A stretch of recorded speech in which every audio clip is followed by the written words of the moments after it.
Hello, everybody. Welcome. Can you guys hear me out in the audience? Excellent. Thanks for all being here. It's so excited to see a mostly full auditorium. Um, Welcome back to our lecture series. It's my great pleasure today to welcome Jesper Juul, renowned game theorist, scholar, writer, and actually a founding member of the faculty of the NYU Game Center. Jesper was around teaching at NYU when the Game Center started, so we count him among our founding faculty. And if you are not familiar with Jesper's work, maybe you haven't been doing your readings for your game studies classes, but if you have, you probably read something by him at one point or another.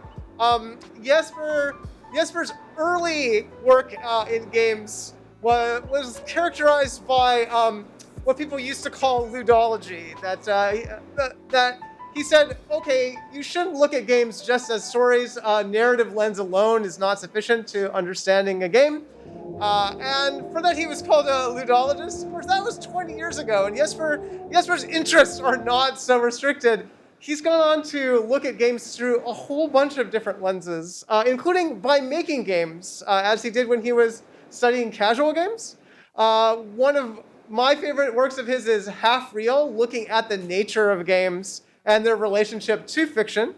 And then more recently, he did a book all about what it means for a game to be indie, and looking at that from a whole bunch of different lenses, sort of a combination of a history, a community study, a bit of ethnography, trying to understand what people meant by that word.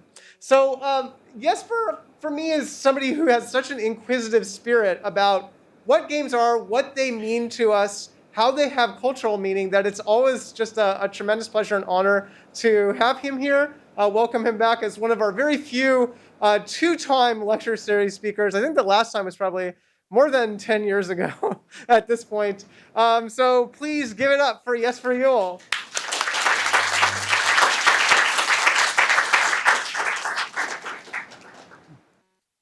So we'll just go to the regular slide. So yeah, thanks all for coming. Yeah, it's good. So it's the wrong slide. There we go. A mini slide decks. All right. So yeah, thanks a lot for coming, and thanks for inviting me. And as Naomi said, I also have a past here, and I'm very glad to see how much the Game Center has grown, and to see all the kind of interesting people and interesting kind of work coming out of this place. So yeah, so basically my day job is I'm at the Royal Danish Academy in Copenhagen, but this semester I'm visiting Comparative Media Studies writing at the Trope Tank at MIT. And so the subtitle here is like Video Game History and the World's Best-Selling and Almost Forgotten Home Computer. And of course this is not entirely true, like it's not like completely forgotten. This perhaps is a bit of an overstatement, right? But I do think there's something when we talk about video game history that we often end up focusing a lot on consoles. We end up talking about like Super Mario Brothers as like the central example of early video games, and it just seems to me that there's a lot of work that's being overlooked on different platforms, and especially like from Europe, which is like what I'm focusing on a bit here, right? So I think it's just important to think kind of pretty broadly about kind of what video game history is, both in terms of kind of platform and geography. I know many people are making this point, but I'll be doing this in a specific kind of fashion, focusing on the Commodore 64. So this is the kind of the common early European box of the Commodore 64. It emphasizes the many possibilities you can have on the platform. So the C64 was advertised as a general purpose computer. And you can see, well, who's this thing for? So clearly it's meant to be for like lab work and for education and for kind of budgets, I think, and then for kind of work in the office and all these kind of things. And this is what you sometimes call like interpretive flexibility. So it's clearly meant to be a device that you can use as you kind of see fit, right? There's also a bit of at least kind of gender diversity here, if not other kinds of diversity, right? The other thing I think to note about this is that if you spend a long time with something, a computer is in this case, it's common to develop some kind of emotional attachment to it, right? So you often become a fan. So Jaroslav Svelch just talked about being a fan of the ZX Spectrum. And to be a fan also is a bit like being of a computer. It's a bit like being a fan of like anything else, a television show, a franchise, what have you, right? So, but you tend to become kind of emotionally attached to a computer, for example. And so you want the computer to do well. So that you want the computer to sell a lot. You want people to think the computer is a good computer. You want the computer to compare well to other computers, right? And and a big part of my early life actually was spent being a fan of this computer and I tried going back to it now. And I do end up kind of thinking about it a bit as a fan, like I was doing in the old days. So in this talk, I'll mostly be doing my researcher voice. But then when I switch to kind of fan mode, like so when I do fan things, I'll kind of raise my hand so you won't be kind of unsure about what's kind of going on. All right, so there's a 1990 movie called Pirates of Silicon Valley, which kind of tends to present a game or computer history a bit like a battle between Steve Jobs and Bill Gates, right? And I think the thing with Commodore as a company is that it's much less known, or the story is less commonly known. So the main character seems to be Jack Tramiel here. So he's very different from these other kind of hero hackers you're used to. He's mostly known as a kind of businessman. And the thing he kind of talked about a lot was like computers being for the masses and not for the classes, right? And so Commodore is also weird because it didn't really take place the usual places you expect. It's a fairly distributed company, kind of internationally, so it wasn't just like a Silicon Valley story, right? And also that you kind of understand like where things like the Commodore 64 and the VIC-20 come from. So they kind of come from like a 1980 meeting in London in Commodore International. And Commodore is split between whether they want to do business computers or they want to do low-cost computers. And Jack Tramiel, the CEO, decides that they should do like a new low-cost computer to compete with the Japanese and to compete with Sinclair during the ZX Spectrum. And so this becomes the VIC-20, and the Commodore 64 becomes the development of that, right? And so the history of Commodore is then like kind of pretty weird in that respect, but it starts out as a calculator company. It's kind of known for doing these things about selling computers in department stores. But it's also a very tech-heavy company. Actually, they bought MOS technology, like this chip maker of the 6502 chip, which goes into Apple II and to Atari 2600, the Atari 8-bit and BBC Micro and the NES, right? They were almost owners of Apple, so Apple shopped the Apple II to them and they didn't want to buy it. They were almost a licensee of Nintendo, so they dropped being licensing Nintendo games for home computers. And then they have this kind of weird distributed history, as I said, right? It's also, so it's kind of hard to figure out exactly what market shares were. So Reimer has this thing which might be our best bet, right? So you can see there are three phases in terms of market share. So there's an early phase, which is like Altair and the TRS-80 are the kind of most popular computers. And then like from 1982, actually Commodore 64 is the best-selling computer in the world until perhaps like 1905-ish, after which it's overtaken by IBM PC and clones. And then afterwards you have a lot of IBM PCs, basically, right? You can also look at a bit like this. So this misses the Spectrum, actually, but the Spectrum is probably close to the Apple II, basically. You can also like do a kind of fairly imperfect pull from. Interesting.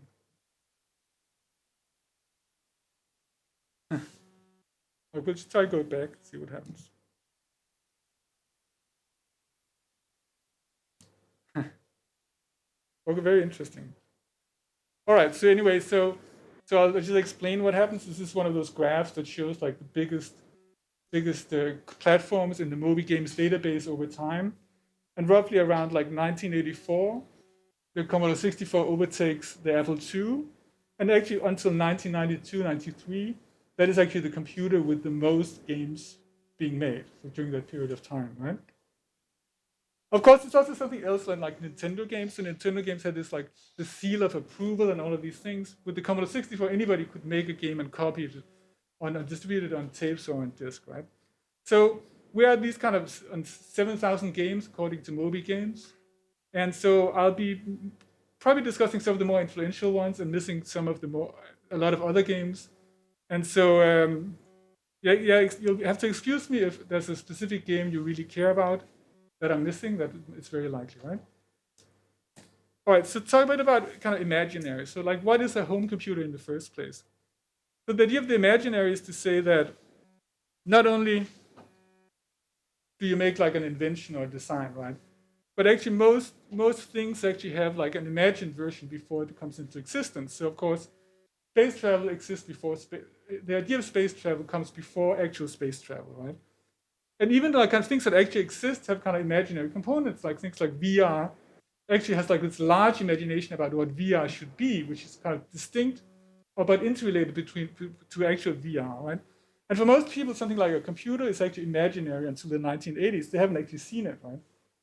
So there's an interesting book by Eric Kleutenberg called Imaginary Media about like kind of both media that are entirely imaginary and how this is also interfaces with kind of actual media. So if you then look at like the kind of history and this kind of Commodore 64 and the kind of history of computers, and you can see it, let's see if we can, it's the other way. So it's here, right? And you can see there's all these kind of other things that kind of precedes it, right? And in different parts of the world, this is seen as kind of relating to different computers. So in the US, it might be seen as relating specifically to the Atari 400 and to the Apple II, right? In the UK, it's especially the Commodore 64 relates especially to the Spectrum and to the BBC Micro, for example. And in other countries, this might be kind of entirely different. In France, I think the Amstrad was pretty dominant for a period of time. But then the interesting thing, like if you think of it like the history like this, like the Commodore 64 and it's got a river of time, what do computers actually come from? So there are at least kind of 4 different versions, right? So one is to say that home computers are kind of extensions of mainframes. So if you went to the university like in the 60s or early 70s, you would have access to like a mainframe machine and you have this time share. You could do computing, right? And then when people left the university, they kind of wanted something like this at home again, right? You could also think of it as being tied to, this is something called the TV typewriter. It can also be seen as being tied to this kind of hobbyist computing. You realize like until 77, you couldn't actually buy a computer for yourself. You could buy these kind of kits so you could build your own computer at home using electronics, right? It's only like in 1977 that actually becomes a thing to buy a fully assembled computer.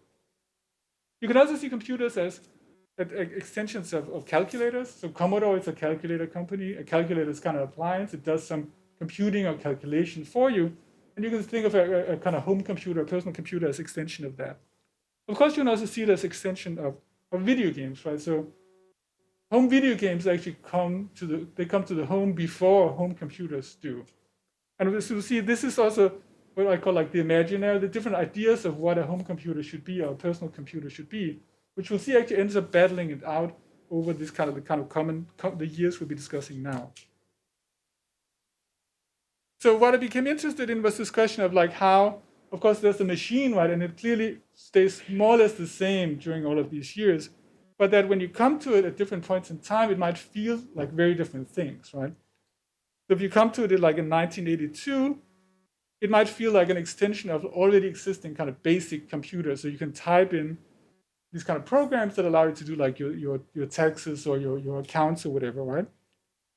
And then there's like a kind of early period once the computer, people start to understand the computer, where you see all of the kind of designs that allow it to play arcade games really come into fore. And then there's like what often tied to the demo scene, like a period where people try to use it in all kinds of ways it wasn't designed, and they might try to find various bugs in the chips, and they do various kind of games which are completely against the intentions of the designers. Then there's a period where it kind of tries to keep up, where people suddenly you have things like the Amiga and the Atari ST or all kinds of newer computers, and people try to emulate them on their Commodore 64s, right? They try to make games which look just as good or whatever as like an Amiga game, for example. And then I think we finally get to where we are now, which is like the eternal style that now something like the Commodore 64 is an interesting style we can choose to use if we want, right? So number one, right? So the first kind of idea of the Commodore 64 is something like a basic platform, right? So the Commodore 64 has the basic called Microsoft Basic, and that ties into this kind of certain idea. So at Dartmouth, they developed the programming language BASIC as a way to make computing accessible to kind of regular students, people who weren't kind of professional programmers.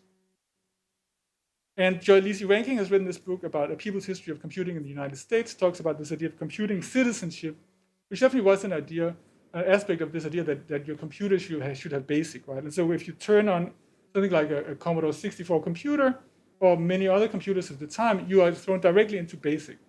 And so BASIC is both the operating system and the programming language. And you also got a basic kind of command language. It's kind of everything to you when you pick up that computer. And this also means that you can buy books with games. So like there's a book called Basic Computer Games here, Microcomputer Edition, and you can type in these 101 different games on your computer. And so that's like kind of like it's almost like a platform in its own, right? And some of the games are super weird by now. So this is like a downhill skiing game. And the way it basically works is here comes the gate, you're going 20 miles per hour. And then you want to decide like how quickly you want to go through the gate. And then it kind of keeps sprinting, right? So you can also run on a teletype if you want. And so that's like that's a kind of whole world on its own, right? I should also say that this is different from, say, like early IBM computers with like DOS. The DOS does these things about loading programs and all of these things, but it's not meant to be like the general programming language. You're meant to be programming in BASIC, for example, at the size. So these kind of specific generation of computers where BASIC is like the whole thing, right? But how did Commodore then promote the Commodore 64, right? The Commodore is actually interesting because they're always promoting a lot on price, and that's almost kind of embarrassing, I guess, right? So a lot of it is about saying like it's just as good as computers that are kind of twice as expensive, for example, right? And then also that there is this thing that they tend to a lot of the advertising plays in these kind of two horses. Right? So this one starts talking about all this kind of really serious software, word processing, the databases, the spreadsheet. Oh, and then it can also play all of these kind of great games. So there's a tendency for Commodore to kind of lean a bit into it, to kind of front load the kind of serious stuff, and then after that, kind of getting into this explanation, you can also play these great games. This is a quote. I just saw lots of quotes and talked to lots of people who explained that they couldn't get a console from their parents, but they could get a computer because obviously that would teach you kind of computing literacy, all these kind of good things, right? So that's in a way like you see like one of the imaginaries, this idea that the Commodore 64 is a system that allows you to learn computing, right? But then there's also like the other thing they're playing on is this idea of it's a games computer, right? So one of the problems in 1980s was that you wanted to have arcade games in the home. This is what people was always talking about. And so, well, how do you make an arcade game? So it kind of obviously you just think today, you have some pixels and you just draw them, right? The problem was that, well, there's two problems. Like one, you kind of couldn't actually, in most computers, actually have an entire bitmap in memory. So if you imagine it's like a very small thing, like 320 times 200, and it was like RGB, that would require 192K of memory. And basically no computers had that at that time. So people came up with all these kind of tricks for dealing with it. So the Atari 2600 has this called raising the beam strategy. It modifies colors as the picture is drawn. You don't have RGB at this time. You always have these palettes. So like you can choose between say like 16 colors or 256 colors. And also a lot of the time you don't really have a bitmap. It's not like you're drawing in Photoshop. You more have a set of building blocks like the characters. And so that kind of takes you down. So you can do a picture, a screen in like 1K basically, right? And then you have things that are called sprites, which I'll get to in a moment, which are these like little kind of bitmap objects you can move around the screen. And then you have things like scroll registers, which can kind of shift the screen just a little bit. And they have things like a sound chip. So a sound chip doesn't really have anything to do with graphics, except it frees the CPU, the processing unit, from having to deal with sound. So it also becomes a way of showing things faster on the screen, that you have like a dedicated unit for doing sound. So these were kind of tricks that people have kind of converged on around 1980. And all of these kind of tricks kind of went into the Commodore 64. And so I think you would say that this imaginary number two is this idea that the Commodore 64 is a games machine that plays arcade games. And arcade games in this case means games which have a kind of either a side or a top-down view. You can usually kind of scroll the landscape smoothly. Usually have a max 8 sprite objects, which are like 24 pixels wide and 21 pixels high. And if you want more colors, you can do half that resolution. But that actually comes like a bit of a standard. Like for a long time games you have objects which are exactly 24 pixels wide and 21 pixels high. And also because you don't just draw the screen in kind of pixels, you end up with this kind of grid-based structure because everything is made out of these characters. Then you also have stuff that people forget. So one of the games that had been really popular at the time was Breakout, and this also influenced the design of the Apple II computer, for example. And for Breakout, the assumption was that you wanted like a paddle controller. So computers at this time could read paddles, and basically those were just kind of forgotten like almost instantly after the computer came out, right? But it did this thing that there was this kind of analog input. You could read an analog input on the Commodore 64, but people weren't using it. So, all right. So what happens? You bring down your home computer, your Commodore 64. You open it. You read the manual. The manual. This is the very first page of the manual. Says this is the best home computer today. And halfway down it says many exciting features are waiting for you. Your new computer gives you sprite graphics. You can design your own pictures, just like the one you see in arcade-type video games. So this is kind of interesting. Like half a page into the very first page of the introduction, it talks about how you can use this machine for creating games. And then even like this is basic manual has this stuff about how do you create sprites. And at this time, let's just say like the tools aren't great, right? So basically you're expected to, on a graph paper, like draw all of the little pixels and then do the binary arithmetic so you can type in the data afterwards, right? That's the kind of basic assumption at this time. And I'll show you a bit like how that, I'll show you how that works. So like this. So this is like a Commodore 64 for emulator called Vice. And so I've made a small program here that puts up a sprite, right? And so this is a little simple. So I actually typed in the data from the balloon. So we do like the read deep colon. Oops.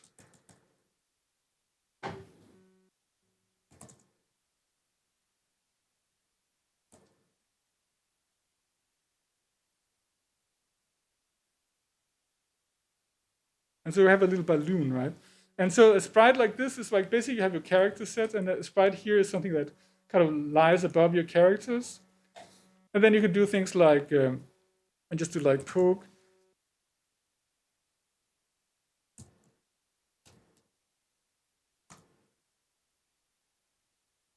So we can move our little sprite like this. You also notice that it doesn't really have these kind of very good, there aren't actually any kind of commands for doing this kind of fancy thing that it's advertising, right? You have to do these pokes. So basically you're just hitting the memory of the computer directly. And so you can do this thing called v plus 31. And then it's like, so it turns out it has a feature for testing whether a sprite kind of touches some of your characters. Because this is like pretty obvious that this is like, they also says this in the instruction. So you can use this for like figuring out whether your sprite has hit something. So this is just a kind of basic aspect of the computer, right? And so here I did it like with I've changed a little. So the thing also you have these lines you can do. Oh, let's just do it right. So even if you're just kind of doing very basic stuff, you can still like draw something like a level. And so here I made it so I can kind of control my balloon. And then if I were to like hit the hit the character, then like I'm dead or whatever, right? And so this is actually, so the thing is like this is pretty simple. It's not especially kind of complicated to do this. You just do this kind of peek, and it tells you whether your sprite has hit something. And this also explains this. The manual also explains this in kind of pretty good detail. So clearly, this is something that they wanted us to do, right? And basically, if you have the computer, you're pretty likely to start doing it because this is what the manual teaches you to do, right? Another way of looking at like how important this was to the designers is that there's an analysis of the chip, which actually shows you that most of the circuitry actually goes to showing these sprites, right? So it also shows you about how important this was to the designers of the Commodore 64. And I think we can compare this to like a more modern platform like Unity. So I think clearly, I think Unity, especially for a long time, wanted us to make 3D games, right? So you can, now there's a 2D mode. There wasn't always a 2D mode, but I think like by default, Unity wanted you to think like, here's a 3D world, here's some objects, here's some physics, and that's kind of what Unity really, really wanted you to make, right? And the Commodore 64, even though it's not an engine in a modern sense, clearly has some of the same thing going on, right? It wants you to think about this kind of flat world and these objects that you move around, and then they collide with stuff. And that's kind of like a really central thing, right? And so just to say, like something like sprites also they make us think about the world and make us think about games in a certain way. So then let's say we wanted to start doing scrolling. And so here we have a naive program that tries to scroll the screen in BASIC. And so you notice like there wasn't any move sprite command. There isn't any kind of scroll screen command, right? So the Commodore 64 is famous for having a very simple basic implementation. And so apparently, so what happened was that Jesper Juul negotiated a fixed fee with Microsoft for the basic implementation and never bothered to update it. So it's the kind of thing Bill Gates is famous for not doing, right? So he got a fixed fee, didn't pay a lot. And then Jesper Juul for a long time kind of didn't bother to update basic. So the basic you get is actually pretty bad at doing the kind of stuff you're supposed to do. It's also very slow. This is not kind of great scrolling, right? So what you want to do pretty quickly is to try to do it in kind of machine code instead, right? So it's actually not super complex. This is like the entire program that generates this kind of random maze and kind of scrolls it across the screen. The trick here is that basically you have a character set, you have your characters, and you do the scroll register. You move things like just a pixel at a time, and then after 8 pixels, you move the whole thing again, right? So one thing then you can notice is that programming in assembly is actually pretty kind of cumbersome. So this here is just like an example. I have to add 40 to a 16-bit value, and this takes 1, 2, 3, 4, 5, 6, 7 commands. The 6502 assembly language is very cumbersome. And so one of the things that's related to is the fact that, say, BASIC was meant to be this kind of general programming language. And so everything in BASIC is in floating point. And so the problem was then that the 6502 and the whole chip series, the designers would actually say it wasn't meant for computers at all. It was meant for things like cash registers. So they actually got rid of some of the stuff, I'd argue, that would make calculation easy. So basically, this is like the reason like the BASIC is really, really slow because it's always floating point or decimal numbers. And assembly language is really fast as long as you don't try to do things like multiplication or division, because it doesn't have those features. It can only operate on numbers from 0 to 255. And again, also this is something about the imaginary. Like BASIC is imagined to be this kind of programming language for serious computing, which involves numbers or math. And the 6502 processor is more meant to be doing logic and just like kind of shuffling things about, right? This also means that when you have a Commodore 64, you really, really want to do assembly language because BASIC is like so terribly, terribly, terribly slow. And this creates a kind of huge push for you. Another kind of classic example of an effect here is like the star field, right? So remember, in a way, the problem is like both that these computers don't have a lot of memory and they're pretty, pretty slow. And so the star field is something like this. You just do a character set. You have done 3 characters. And then one character moves, I just shift like a pixel like every other frame. One I shift every frame, and one I shift twice per frame. And this gives this feeling that there's something that's kind of, perhaps a feeling of kind of that the fast moving ones are closer than the ones that move slowly. And so just like updating just like one tiny byte actually gives like lots of bang for the buck. And in a way, that's a lot of what's happening when you do Commodore 64 programming, is try to figure out how can you maximize the amount of stuff that happens on the screen for the minimum amount of programming. I mean, you also do that today, but this is way, way, way more extreme, right? But then at the same time, so I like the idea of playing games, but this actually was this was a problem for a long period of time, right? So there's an interesting Compute Magazine article from 1986 where they talk about the upcoming new IBM PC. And one of the things that happens there is that Apple talks about, they say, John Scotty says Apple are not making home computers. They're making computers for use in the home. Like, what does that actually mean? And as they talk about, like, the assumption seems to be that a home computer is something that you use for playing games. And here it's presented as a feature that the Apple II is not great, especially certainly not for playing kind of action games, because it doesn't have that kind of game hardware, right? So games becomes a kind of negative imaginary. Like if you imagine like a computer is for games, it's also assumed that it's bad for kind of business computing or anything like that, right? So what happens then? Well, when the Commodore 64 came out, lots and lots of people were making kind of cheap clones of arcade games. There's a designer called Ian Gray. So at least within a year, he did at least these kind of 9 games, like Donkey Kong Rally X, Load Runner, Star Raiders, Q-Bird, Scramble, Defender. Yeah, I guess a generalized kind of adventure game and kind of Pac-Man. So there's a period of time where people were really kind of putting these out like very, very quickly.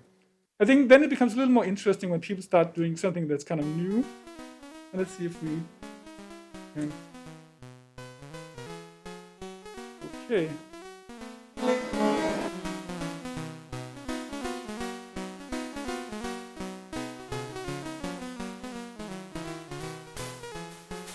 So this is a game by Jeff Minter. And just to explain, it uses a lot of these things. It has like either a side view or a top-down view. It has these kind of character sets. It has these kind of colors. It uses things like collision. You have things where you can get stunned. It uses all this this whole kind of arcade game vocabulary, but it's kind of set in the kind of English countryside about mowing your lawn, and you borrow your neighbor's lawnmower, right? So I think it's kind of interesting in the way that it is kind of arcade gamey and has these kind of arcade gamey effects, but at the same time tries to do this just to put this in an entirely kind of different kind of context, right? And Jeff Minter did like lots of kind of games about like this, inspired by the arcade game language, but also trying to do kind of more interesting kind of setups. And he's also famous for doing things with like sheep and camels and so on. Another game like from this area is something like Boulder Dash, which does these kind of things. It has kind of smooth scrolling, but at the time, what was one of the things that was really interesting about it was both that it's less rushed than an arcade game. You can play a lot longer, and then it has this kind of at the time amazing physics, like the rocks falling down. That was kind of actually like a very big thing at the time, right? And then you start seeing games that try to use the facilities in less obvious ways. There's a game like Summer Games here from 1984, where you can see it like the main kind of character is bigger than this like 24, 21 box that you started getting used to. It's clearly made of many sprites put together. So like the kind of pants and the shirt and the skin are made of different sprites. And then there's this. If you notice that one of the big features that everybody thought was so cool is the fact that when he flies up, he's actually behind the front pole. And so this is clear that they have like one sprite which is like in front of the other sprite. But this was a bit kind of mind-blowing at the time, that you could do things that weren't kind of entirely flat, right? And then you can see this kind of is a bit kind of extended in the later games, like Summer Games 2, where you start seeing something like the shadow, which was also something that people felt really radical at the time, right? That you had things which weren't just like this kind of entirely flat perspective, and also something that again uses sprite technology, but for in a way that probably wasn't intended, or at least something like the manual doesn't try to suggest to you, right? Then I think you got some other kind of interesting experiments during the time. So something like Little Computer People was a game that kind of experimented with kind of goal states, or what is a game at all. So this is a game where you're supposed to have a little character, a little guy that lives in your computer, and then you type things to him and tries to make him do things. And most of the time he kind of doesn't. He does his own thing. But this was kind of fairly successful. It's kind of interesting in how it just kind of does something kind of entirely different than you expect from games, right? And the other thing also, they did some technical stuff here that I think they have several sprites laid over each other to give like the resolution. Otherwise, it would be kind of way more blocky. So you can see this is kind of where people start to use sprites not just in this way, like this is an object, but like try to think of it more kind of graphically as things that can be overlaid, or you can do other things, in addition to you kind of modifying, like, hey, what is a game at all, right? But let's actually talk a bit about music. So I think people who are a fan of the Commodore 64 will often talk about music. So music was actually a very big part of this machine. And so this is a game called Monty on the Run.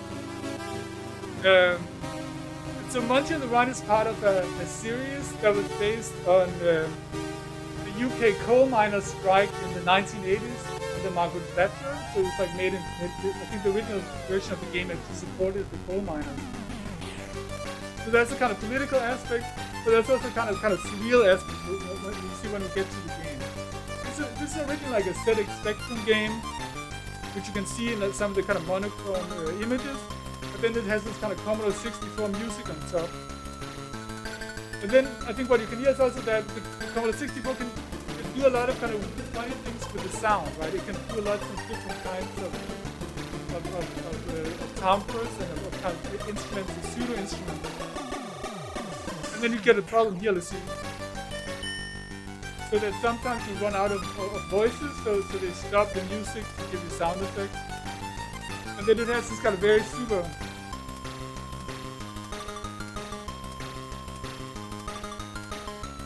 So this is kind of a famous piece of music for the Commodore 64. And then it has this kind of surreal thing as well, like what does it actually mean for the angry mug to fly up and down? It's a bit like nobody really knows, right? So the sound kind of works like this. So there are three voices, then you have different kinds of kind of you can do sine and sawtooth and triangle. You do this kind of pulse modulation that modifies the sound a bit. There's this ADSR envelope, so you can decide how the sound fades in and out. And then it has kind of high-level things, kind of ring modulation and filters. And the filters are notoriously unpredictable. They're very different from per computer. So which has this kind of whole analog synth thing to it. So the thing is that actually Western music kind of needs four voices. You need like three voices to do the chord and one voice to do the melody, actually. And this means that this is why when you get this kind of hyperactive style in most Commodore 64 music, you need these kind of arpeggios to do the chords. Or you need to like do the bass, as in the previous song, to do also to kind of signify like what the harmonics is. So this creates a specific kind of style.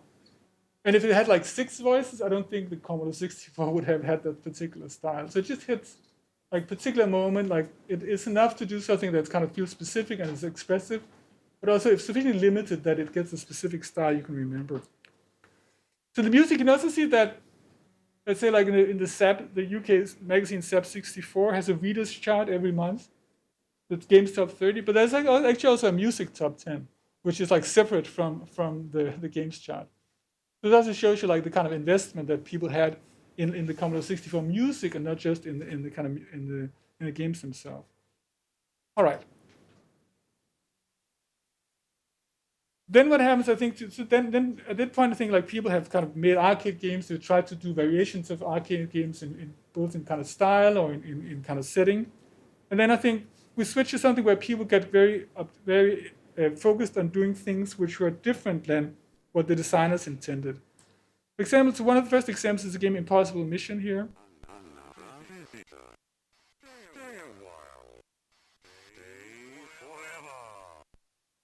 Yeah, so this was also absolutely mind-blowing at the time. And so the question was like, well, the Commodore 64 doesn't actually have any facility for playing samples. So how do you play samples on the Commodore 64? Well, it turned out there was a bug in the sound chip. So if you changed the volume, you could make it do a little click. And then people used that for playing samples. And so this became very common. So you got a lot of music which has a bit like kind of drums, lo-fi drums, which are samples which are played by using this bug in the sound chip. And they later fixed the bug, which in later versions, which is a problem, right? And also, I said the Commodore 60 wasn't that great at math, really. And so when people started doing things like 3D games, like Elite here, which I played a lot and is really good, and there's a new version, and I think it's really influential in terms of being like an open world game. But I think this is perhaps where I think something like the Commodore 64 comes a bit short, right? You're trying to do something that's so radically different from what the machine is designed for that it doesn't work that great, right? But you got to these other things, right? So one of the things that you got used to if you had a Commodore 64 was that the action was like in this kind of thing in the middle, right? And then there was this border that nothing happened in, right? And so why was that? So one of the reasons was that people mostly used a television, right? And televisions were, uh, at least were like, it's very unpredictable how much of the image a television would show. So therefore, you would always like try to focus the action in the middle of the screen. And there were also some technical reasons, like something like the Commodore 64 is just at the edge of what you can do at an 8-bit computer. So the memory was just always being, like the CPU and the graphics chip were always competing for access to the memory. So that's why you needed this little pause in the border to actually make things work. So what happened was that people figured out that the thing you use for scrolling, like where you kind of make the screen slightly more narrow to scroll things in and out without flickering, that you could trick the computer to forget to draw the border. And if you did that, actually the sprites would still show up in the border. And you have opened it up like vertically and also horizontally, which is a bit more tricky, right? And the weird thing was, like, when you saw this, like at the time, this was like mind-blowing, right? Because you were really, really focused on what your computer could do and what it could show. And then suddenly having it show things like outside this border that you've been like so accustomed to seeing, this was completely mind-blowing, right? And it created this situation where people suddenly started competing and finding all of these other bugs, all these other tricks you could do with the computer that really weren't intended, right? And this, of course, also kind of felt cool, right? It felt great to do things that the designers hadn't anticipated that they didn't want you to do. And so this created this kind of whole kind of demo scene. And so this is an example of something I did back in the day, where I just like walk you through why I would spend time doing that. So there's a few things, right? So most of the time you only had 8 sprites, and then you have something called like the sign scroller. So like a scroller that waves, and because it has this kind of wave, you can trick it a bit so you can actually show more than 8 sprites at a time. And then it has this supposedly cool thing that moves is back and forth between the raster bar, and then it goes to the border, which is hard. And then I also did like a version of Breakout here, which also goes all the way out to the border. And I don't know, that probably doesn't do a lot for the gameplay, but it was just something that that I felt cool doing, and this is kind of a show off, right? And the interesting thing also, like, I have to explain it now, right? Because otherwise, why would you care? But this is pretty centralized. So if you were really into the scene or into that computer, you could tell, oh, this is actually interesting. This is in the border. This is actually super hard. Yeah, and it was, and so the question, like, how do people actually figure this out? How did people learn this? And so there wasn't really like, I didn't see any great BBSs discussing this, right? And there was a bit of word of mouth. Magazines would only publish these tricks a few years later. So how did people figure it out? The thing was that because it's not that big a computer, it has this 64K of memory, you could actually, especially if you had a cartridge, stop any program and try just like look how it was done. So basically, the kind of practice of doing these things on the Commodore 64 was basically done by, you took other people's programs and took them apart. And it was kind of fairly straightforward to figure out what people had been doing.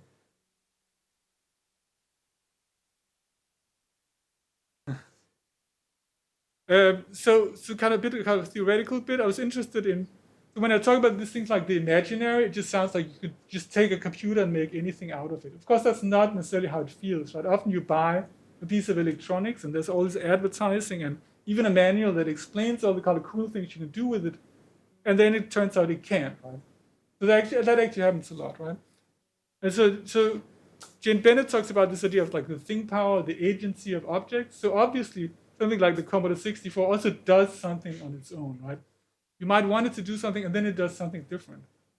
The designers have intended it to do something, and then through kind of weird kind of luck or chance, it turns out to have a bug that by weird luck or chance, you can actually use for something entirely different. So you also get this feeling that the machine actually, if not, doesn't have a mind of its own, but certainly like does things which are kind of outside what anybody predicted, right? Like the bugs that were here, I was just showing, those were really important, like in the history of that. That kind of created like a whole subculture. If those bugs hadn't been there, that whole subculture would not have existed to the extent that it did. So just to show you another example of kind of game with kind of famous music.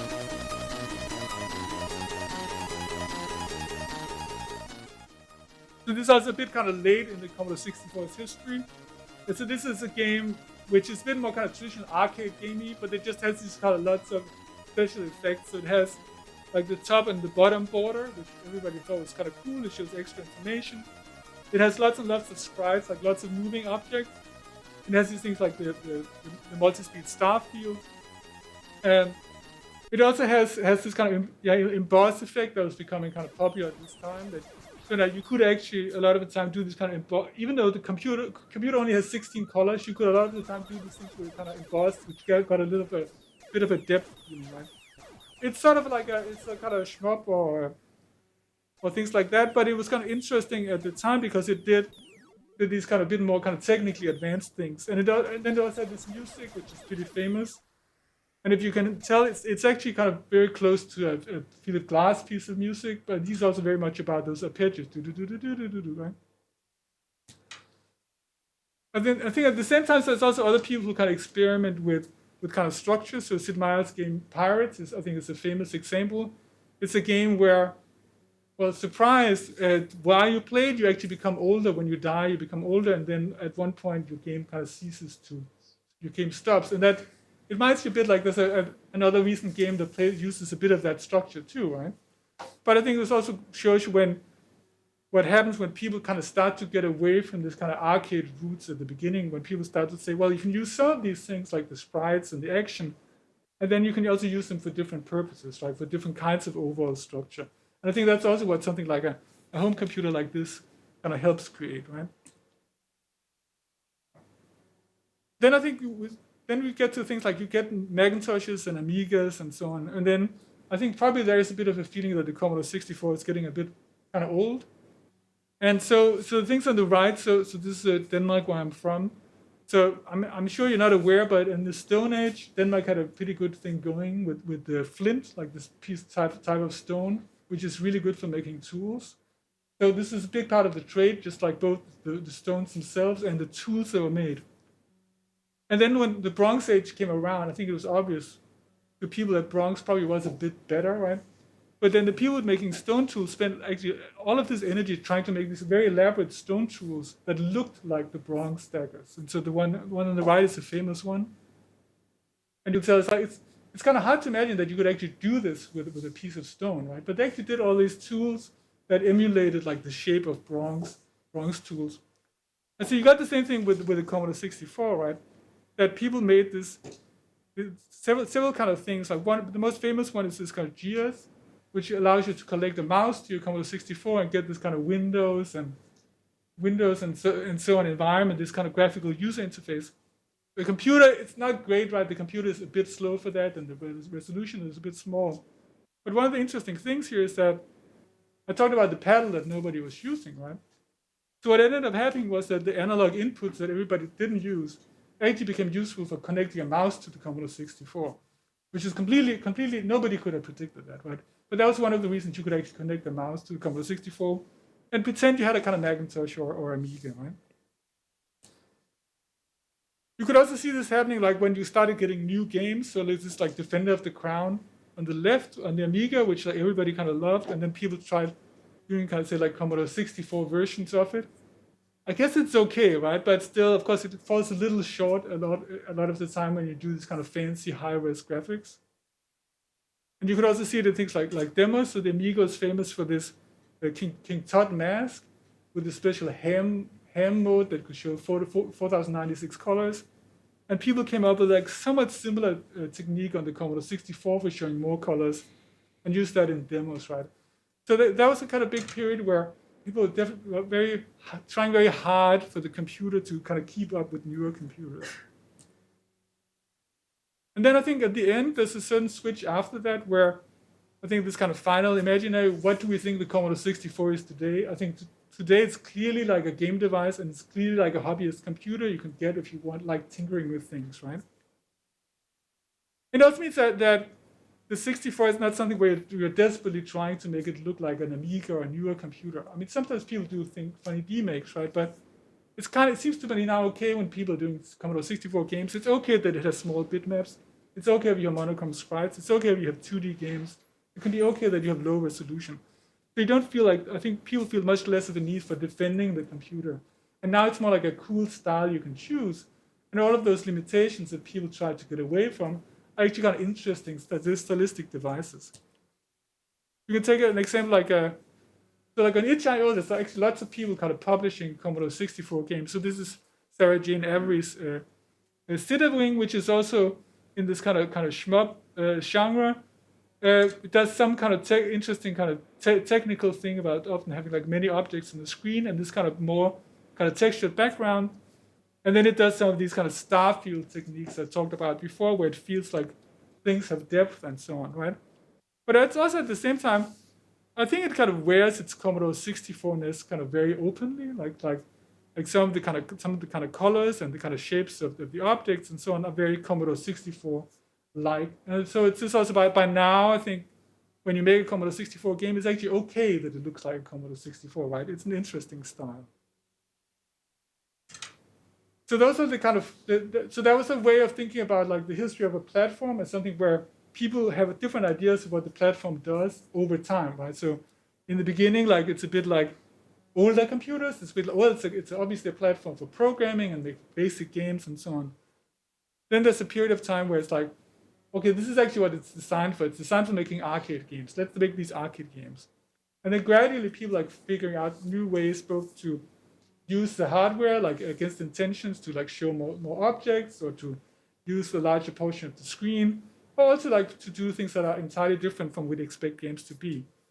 And then after that, I think there's a period where when newer computers come along and people like desperately try to keep up or to emulate like the Amiga or what have you.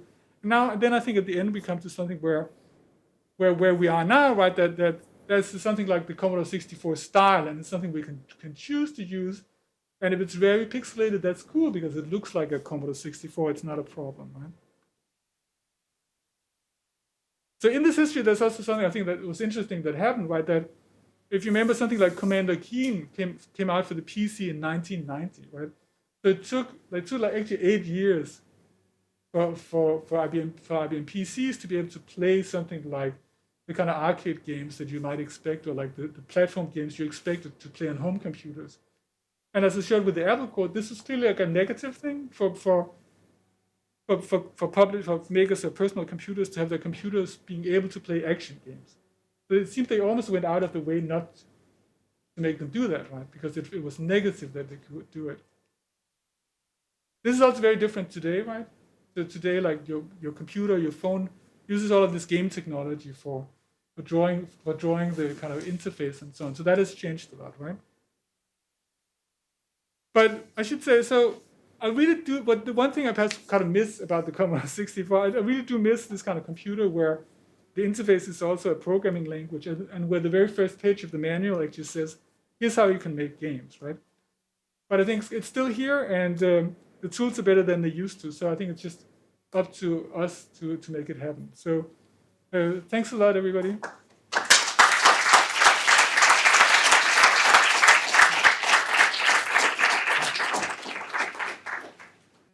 All right, now we're gonna move to the Q&A session, the chatting a little bit, and we're definitely gonna open it up for Q&A with everybody that's here too. So Jesper, that was thank you so much. That was super interesting. I think that it's can we just appreciate for a moment that we got some combination of like cultural history, sort of critical studies, thinking of the computer as kind of a cultural device. We also got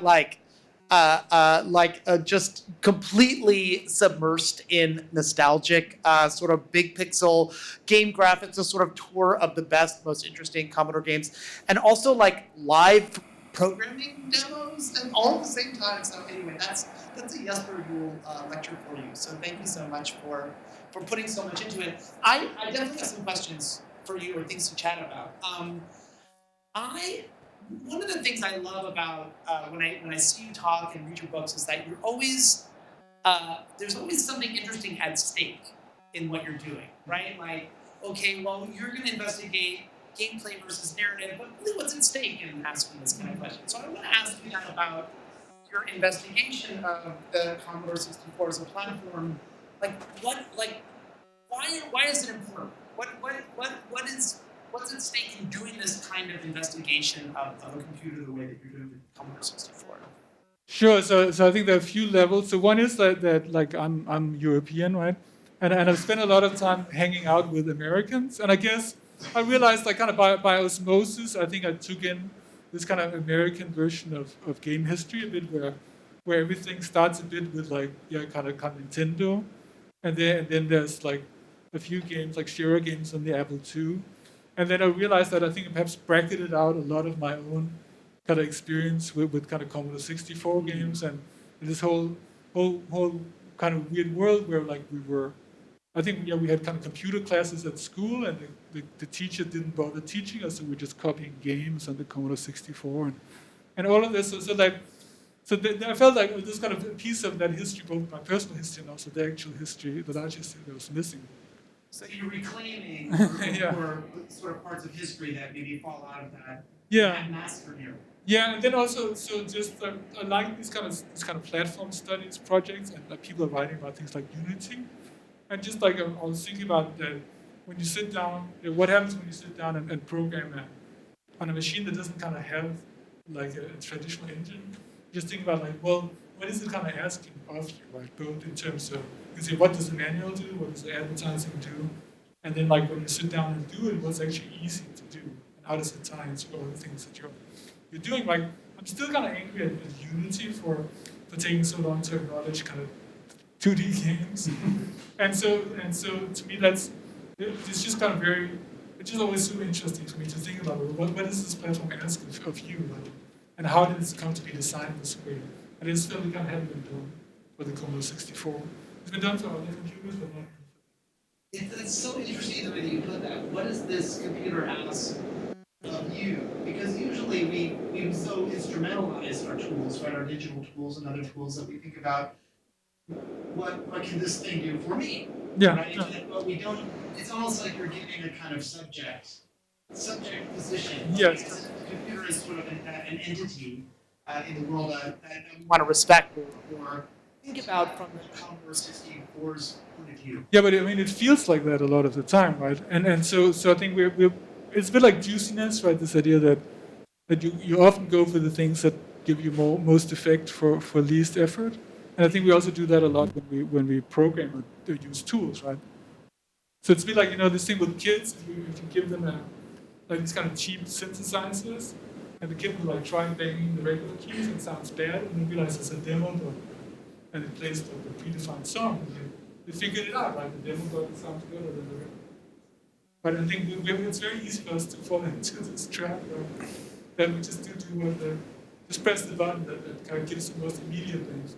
So is what you're saying that sort of what's at stake in doing this is that you're saying you're using a Commodore 64 so that we can rethink our own relationship to the digital tools that we use. Yeah.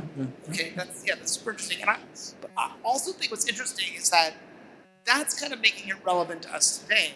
I also think what's interesting in what you're doing as a historical project is really looking at what was that in its time, right? I thought it's interesting that you're trying to convey to us sort of your own lived experience. Yes. Jesper, I think you used the word like mind blowing. It's just mind blowing. Mm-hmm. When we saw the things scrolling, when we saw the use of the borders, and I thought one of the really interesting things that came out of your talk for me was that the whole notion of a home computer sort of being invented at this time. It was like today we take it for granted. It's like, yeah, of course, a home computer.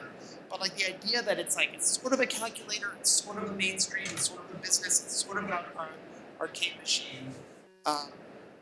Was the Commodore 64, where was it in that narrative of inventing this idea of a computer?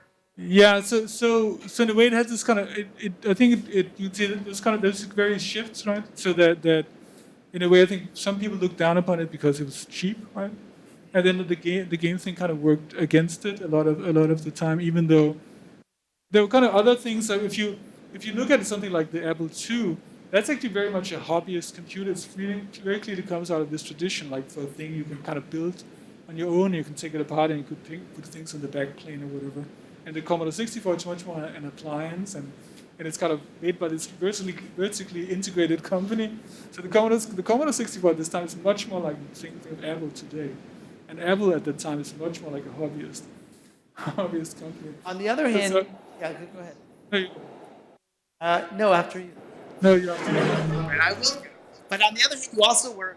It's all on a spectrum because, like, you compare it to the Nintendo machine, and compared to Nintendo console of its time, it's much more open, right? So it's kind of on a spectrum. Yeah, I mean, there was a lot of back and forth. Right? Like, remember, like the Nintendo was also like the family computer at one point, right? And Coleco were doing this thing like the Atom, which had like a printer, and so there's a lot of back and forth. So I think like Lane Mooney, I think, is coming out with a book about like the history of the personal computer, and you can say like it's actually very large. This kind of discussion when you start looking at it. So I was initially focused on this idea of like what games playing in that history, right?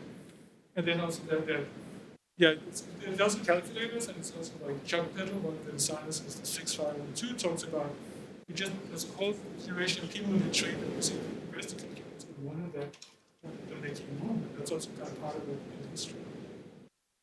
I want to also talk about sort of, I guess, the main structure of Breakout, which was this idea that there was a series of imaginary characters, right? And I think this is also getting at this idea of like, what is this machine? What does it possibly be?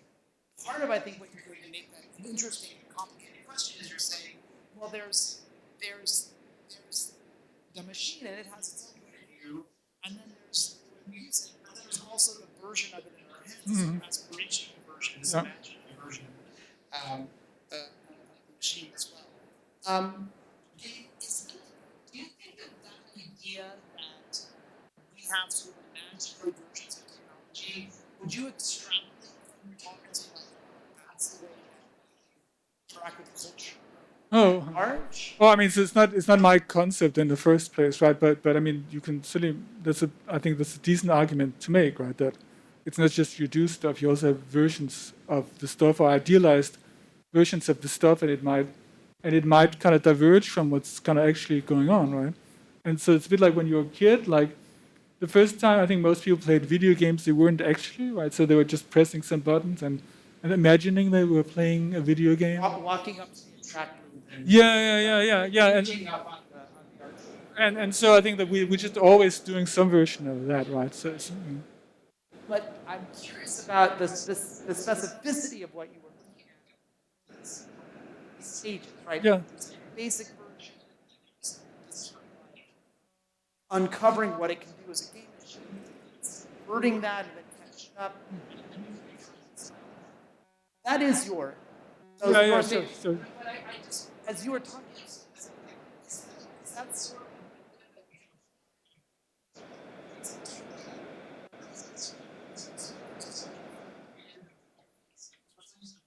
Like, okay, so like, I don't know. But I mean, like an individual smartphone, like the old Nokia's, right? They had this kind of they had something like this. It was like imagine in the future you have a radio telephone, right? So that's like, and then at one point like it appears and there's advertising which tells you all these kind of cool things you can do with it, and when you get to it, it's like you kind of goes, you can catch up with some of it, and then you perhaps I don't know if you can use a Nokia subversively. It's a good question, right? But then there's a period of time where like perhaps a touchscreen device comes along and you're trying to but it's still pretty good, right? And then now it's this kind of retro device, right? There's this kind of great about having this like old Nokia, right?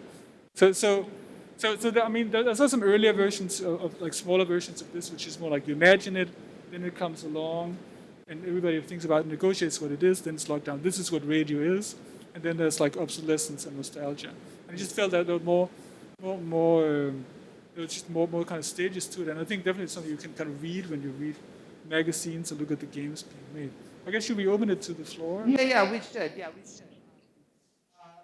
Are there questions?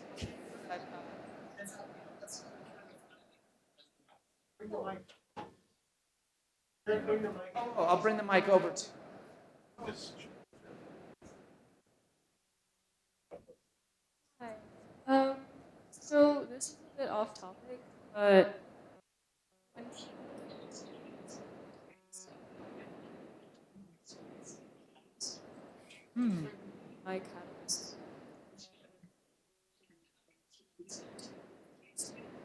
what would you say?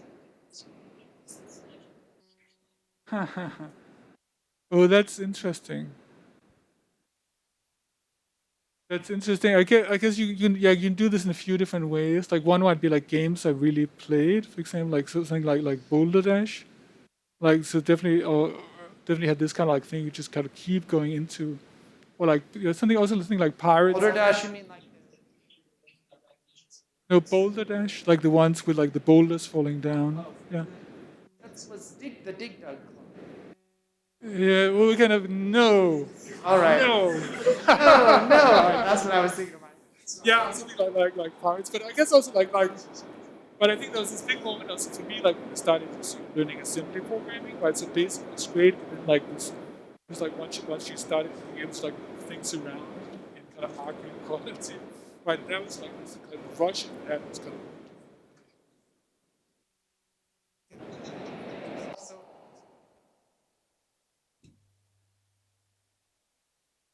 Test one, two. Right, and it's kind of interesting. I think you're not supposed to enjoy like, hey, I have a programming language that's 1,000 times faster. It's not like it's not supposed to be like a big important emotion in your life, but it kind of is.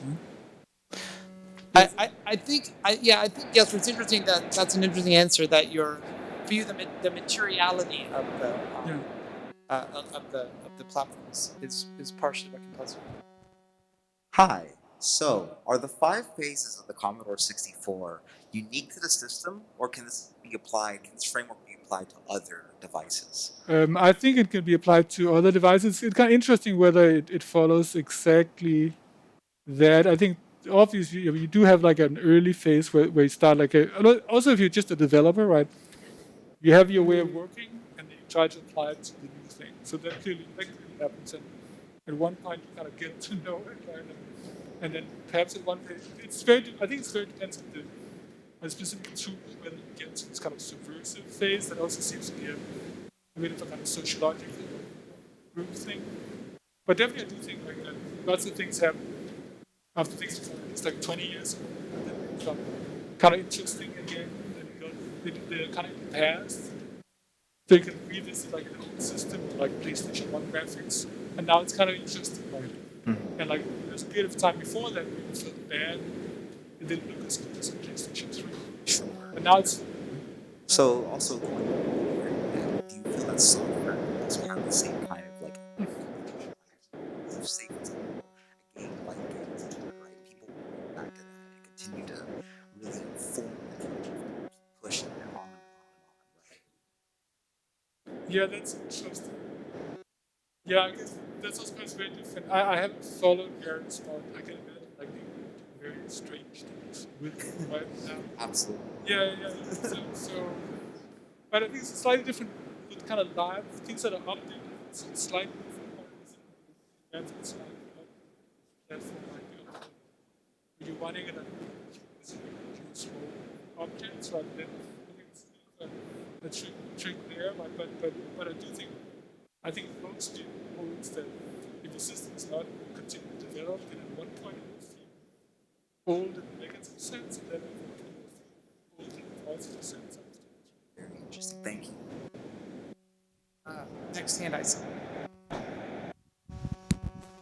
Hi.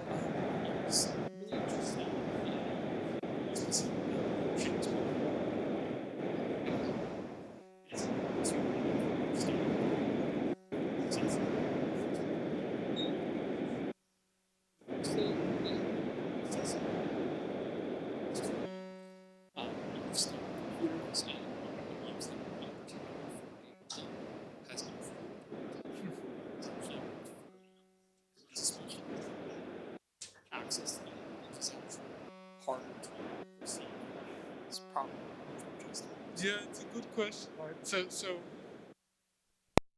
because like using a computer with a graphical interface is easier for most people than using one based on commands. So that's just very clear, right?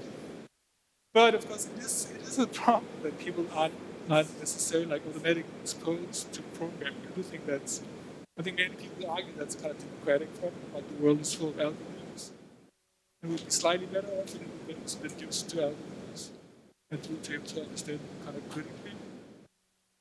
But so I think it kind of depends a lot. And so you see something like modern 3D engines, they have this kind of the very basic thing like is a 3D world with objects with physics.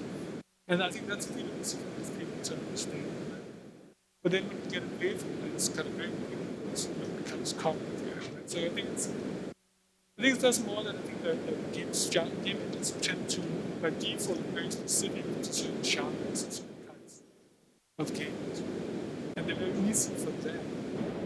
But they're often a lot harder to use for other purposes. I see there's a couple So it's hands. a little just examples so Unity or Unreal, right?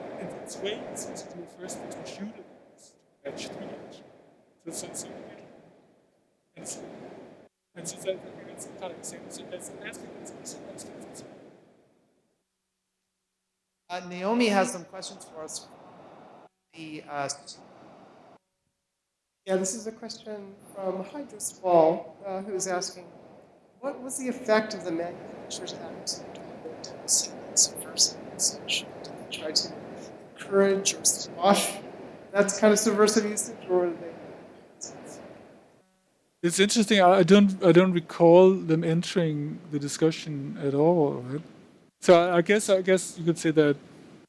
Yeah, I don't actually recall Commodore having an official stance. So I think like when I hear the chip designers, like they thought it was just kind of amazing that people could come up with all this stuff they hadn't kind of anticipated. And you say things like programmers will come up with anything. It's great. I don't think Commodore had a particular stance on it. So I think it was just more like there were lots of big kind of demo parties and was sometimes like in the media.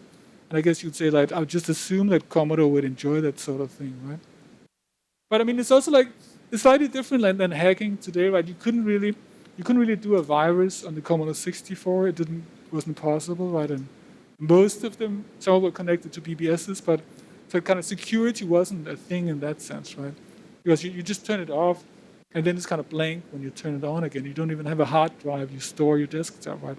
So those things were a little different. It wasn't something that would hurt the company in any way that you could do weird things with the machine.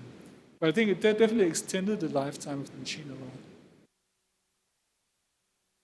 I think we have time for a couple more. I saw one here and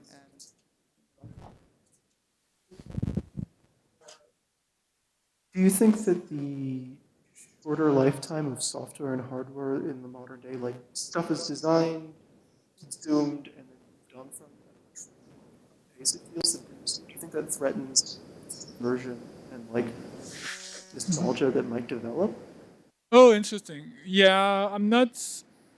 I would say perhaps what with something threatens is more like that special software is kind of fragile, right? That you don't own the software. It runs on a server. If the server shuts down, it kind of disappears. Yeah, so I think like some of those things are hard to access now, right? If you can't make the software run. I mean, fortunately, I think that there's a lot of people working on kind of emulation and preservation. So outside, say like big MMOs, a lot of people are trying to make things kind of last. But certainly it's true, like certain mobile games are probably going to be gone, right? And you can't bring them back basically. Yeah. That's an interesting point. And I think perhaps like these early devices, like these pre-internet devices actually like have a longer lifetime for that reason, right? And often like something like the Commodore 64, like a PlayStation 1, they're pretty small, right? You can store them in a cabinet and then forget about them. And if you put them out 20 years later, they might still work. They don't need updates and so on. So they do have a longer lifetime. Yeah. That's interesting. Hi, Jesper. So kind of move this back. Okay. So recently, throughout the past couple of years, I would say like 1 decade or so, we've seen this reinsurgence of games that are designed visually in the vein of like PlayStation 1 horror games or platformers that are, 64-esque. And I think that the reasoning of why people decide those type of games is the fact that it stems from love and nostalgia of that period of time to which it came out. But throughout the entire presentation, you kind of say that the Commodore 64 is this forgotten type of computer. And in a way, maybe what is the kind of the reasoning of why maybe some young developers should probably go for like designing a game that's similar to the Commodore 64 era or something like that, I guess. Yeah, okay, so I was also making a bit fun of the forgotten thing. So it's not like really forgotten, right? But I just think there's some versions of game history also that I promoted myself that kind of tends to forget that actually like a lot of games, a lot of interesting experiments came out of that. So why should you do it? I think it's a very it's like an actual Pico 8 platform in a way, right? So the Pico 8 something like this is also great, but it's there and it works, and as you as I showed, so it's actually pretty easy to get kind of things going. The documentation is pretty good. There's lots of cool emulators, and it's fairly easy to buy like a real physical Commodore 64 as well. And so I think it's just like an interesting platform that has like an interesting history, and at least like there's at least 7,000 games you can try out, and a lot of them are just really strange, right? And they're like weird subgenres, like the horizontally scrolling game that kind of don't exist anymore. So I think for that reason, it's just really interesting, and it's easy to get going because there's so much that's written about it, and so many tutorials and so on. All right, this is the absolute last question. Sorry. Going out, going out with a bang. Okay. I once asked a professor for game recommendations for the library, and he told me to play something on a real Amiga to get my nose in there, to smell the Amiga. Would you have any similar recommendations for the Commodore 64? Or which games to play, or whether we should play it on real Commodore 64. Yeah, yeah, and like, what should I do with it? Should I even play something? Should I try learning assembly, or should I I think just smell it? no, I think you could do both. I mean, they do have a kind of certain kind of charm, like this kind of like they have this kind of faded colors, and sometimes it's been in a home where somebody smoked cigarettes, and you can tell, and so I think that the physical devices have a certain charm, but I also think like the abstract Commodore 64 is also interesting, and I think definitely something just like starting out doing some basic programming or getting a bit into assembly. You can also program them in C now. You didn't kind of do that at the time. There's even like kind of there's kind of web-based Commodore 64s where you can program them in C, so you can do things kind of pretty easily actually. So I guess I'd recommend both. I'm not like a purist in that sense. I also like the kind of idea of the abstract machine and so on. But it is fun. Like I did this presentation with like an actual Commodore 64 on the side that I would turn on. So that's something for that. But I'm not a kind of purist about it. I loved your metaphor of emulation, or I guess example of emulation of the stone tools versus the Bronze Age tools. And it was an amazing talk that brought us through all of those years of history up to the present and today's. Let's give Jesper a very, very nice round of applause for this amazing talk. Thank you so much, Jesper. I know there were a few more hands out there, but just we don't want to keep on too long. And a couple of quick announcements. First, we want to thank our sponsors. We want to thank Fresh Planet, Take-Two, Parsec, and the Empire State Development. Those folks help these lectures, so we want to thank them all very much. Last thing is a reminder that tomorrow from 2 to 4 p.m., 2 to 4, maybe 2 to 5 p.m., Jesper is running a workshop at the Game Center in the co-working space, which is going to be quite different in terms of its content and format. Do you want to share anything about that? Yeah, sure. It's about kind of using kind of video game theory to make games. So you kind of some short lectures where I can introduce just kind of take on video game theory, and then like add tasks to do some games based on that. We kind of play with stuff. Might be a few just like all games have theories, and then it's up to you to make something that brings. So it's like different variations, and then like small lecture, and then to make specific to the theory. So it'll be quite a different focus in Yeah. this, but it sounds like a lot of fun and a really interesting way to just kind of enter the brain of Jesper Juul, where theory and design are colliding in unexpected ways. Let's thank Jesper one more time. Thank you so much for coming out. Thank all of you for coming. Thank you, stream, for joining us on the internet. And our next lecture series event is Jean-Pierre, who is on the faculty on April 7th, and we'll see you then. Thanks.